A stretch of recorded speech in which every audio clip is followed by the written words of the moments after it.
संत गाडगेबाबा अमरावती विद्यापीठ, डॉक्टर पंजाबराव देशमुख महाविद्यालय प्रयोगशाळा, रॅपिड अँटीजेन टेस्ट तसेच विविध प्रयोगशाळेच्या अहवालानुसार अमरावती जिल्ह्यामध्ये 365 नवे कोरोना रुग्ण आढळल्याची माहिती जिल्हा शल्यचिकित्सक कार्यालयाने दिलेली आहे।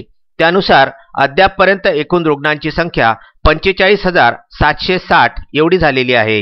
गेल्या 24 तासामध्ये अमरावती जिल्ह्यामध्ये कोरोनाचे 5 रुग्ण दगावले आहेत। त्यामध्ये अंजनगाव सुर्जी येथील 67 वर्षीय महिला यांचा एक्झॉन रुग्णालय अमरावती, शिववाडी तिवसा येथील 55 वर्षीय पुरुष यांचा बारबदे रुग्णालय अमरावती, शहापूर वरुड येथील 34 वर्षीय महिला यांचा जिल्हा कोविड रुग्णालयामध्ये, तर नांदगाव वरुड येथील 83 वर्षीय पुरुष यांचा जिल्हा कोविड रुग्णालयामध्ये आणि अमरावती येथील 28 वर्षीय पुरुष यांचा जिल्हा कोविड रुग्णालयामध्ये उपचारादरम्यान मृत्यू झालेला आहे। त्यामुळे अमरावती जिल्ह्यामध्ये मयत कोरोना बाधितांची संख्या 635 एवढी झालेली आहे। अमरावती जिल्ह्याची सोमवार दिनांक 22 मार्चची जी परिस्थिती आहे त्यामध्ये एकूण पॉझिटिव्ह 365, दाखल रुग्ण 1062, ज्यांना डिस्चार्ज देण्यात आलेला आहे असे रुग्ण 549, तर अमरावती महापालिका परिक्षेत्रामध्ये गृहविलगीकरणामध्ये असलेले